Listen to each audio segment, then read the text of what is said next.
नीट UG पेपरफुटी प्रकरणामध्ये सीबीआयच्या आरोपपत्रातून धक्कादायक खुलासे समोर आले आहेत। परीक्षेच्या तब्बल 6 महिने आधीपासूनच कट रचला गेला आणि लीक प्रश्नपत्रिका पोहोचवण्यासाठी फिफा वर्ल्ड कप सारखे व्हॉट्सॲप ग्रुप वापरल्याचं समोर आलंय। नेमकी काय होती ही संपूर्ण मोडस ऑपरेंडी आणि कसं उघडकीस आलंय देशातलं सर्वात मोठं परीक्षेचं रॅकेट, पाहूया त्या संदर्भातला हा खास रिपोर्ट। नीट पेपरफुटी प्रकरणी सीबीआयचं आरोपपत्र दाखल। 6 महिने आधीपासून सुरू होती पेपरफुटीची तयारी। पेपरफुटीसाठी बनवला फिफा वर्ल्ड कपचा ग्रुप। नीट आणि यूजी 2026 पेपरफुटी प्रकरणात सीबीआयनं आरोपपत्र दाखल केलंय। 13 आरोपींच्या विरोधात दाखल केलेल्या आरोपपत्रानुसार एनटीएच्या 3 तज्ज्ञांनीच पेपर फोडल्याचं स्पष्ट झालंय। पी.व्ही. कुलकर्णी, मनीषा हवालदार आणि मनीषा मांढरे हे तिघे पेपरफुटी प्रकरणाचे सूत्रधार आहेत।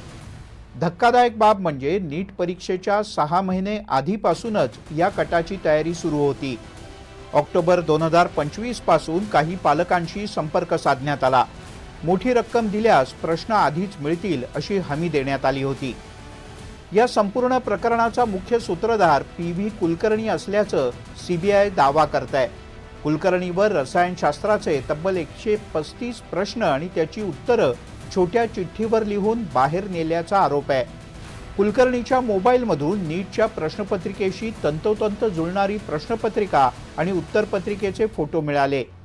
याशिवाय विद्यार्थ्यांशी, पालकांशी आणि इतर आरोपींशी झालेल्या संभाषणाचे पुरावे सुद्धा तपास यंत्रणेला मिळाले आहेत। मनीषा मांढरे हिनं हॉटेलमध्ये परतल्यानंतर एनसीईआरटीच्या पाठ्यपुस्तकातील संबंधित परिच्छेद मार्क केले, तर भौतिकशास्त्राची तज्ज्ञ मनीषा हवालदार हिनं दिवसाचं काम संपल्यानंतर प्रश्नांची संक्षिप्त नोंद करून ठेवल्याचं तपासात समोर आलंय। सीबीआयच्या मते एनटीएच्या गोपनीय विभागातील सुरक्षेतल्या त्रुटींचा या आरोपींनी फायदा घेतला।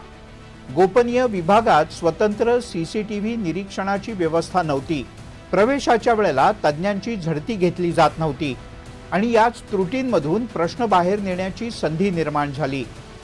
सीबीआयच्या आरोपपत्रातील सगळ्यात धक्कादायक खुलासा म्हणजे प्रश्नपत्रिका पोहोचवण्यासाठी आरोपींनी फिफा वर्ल्ड कप आणि स्पेशल क्लास या नावांचे खास व्हॉट्सॲप ग्रुप्स तयार केले होते। या ग्रुपच्या माध्यमातून विद्यार्थ्यांपर्यंत प्रश्नपत्रिका आणि उत्तरांचा पुरवठा केला जात होता। दिल्ली विद्यापीठाच्या तज्ज्ञांनी लीक झालेल्या प्रश्नपत्रिकांची तपासणी केली। यामध्ये जीवशास्त्राचे 80 ते 93% आणि रसायनशास्त्राचे 100% प्रश्न जुळले आहेत। पेपर लीक झाल्यानंतर तो विद्यार्थ्यांपर्यंत पोहोचवण्यासाठी मध्यस्थांची साखळी तयार करण्यात आली।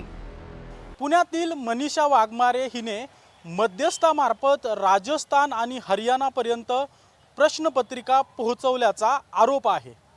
लातूरमधील कोचिंग सेंटर चालक शिवराज मोटेगावकर याचाही आरोपी म्हणून समावेश करण्यात आलाय। सीबीआयच्या मते लीक पेपर विद्यार्थ्यांना मोस्ट एक्सपेक्टेड म्हणून देण्यात आला होता आणि परीक्षेनंतर आमची मॉक टेस्टच खरी नीट प्रश्नपत्रिका ठरली असा बनाव केल्याचाही देखील आरोप आहे। सीबीआयच्या आरोपपत्रामुळे नीट पेपरफुटीची मोडस ऑपरेंडी उघड झाली आहे। देशात सगळ्यात महत्त्वाच्या असलेल्या वैद्यकीय प्रवेश परीक्षेच्या विश्वासार्हतेवर या घोटाळ्यानं गंभीर प्रश्नचिन्ह निर्माण झालंय। आता या प्रकरणात न्यायालयीन प्रक्रियेत आणखीन कोणकोणते धक्कादायक खुलासे होतात याकडे देशभरातील लाखो विद्यार्थी आणि पालकांचं लक्ष लागलंय। Bureau report, NDTV Marathi.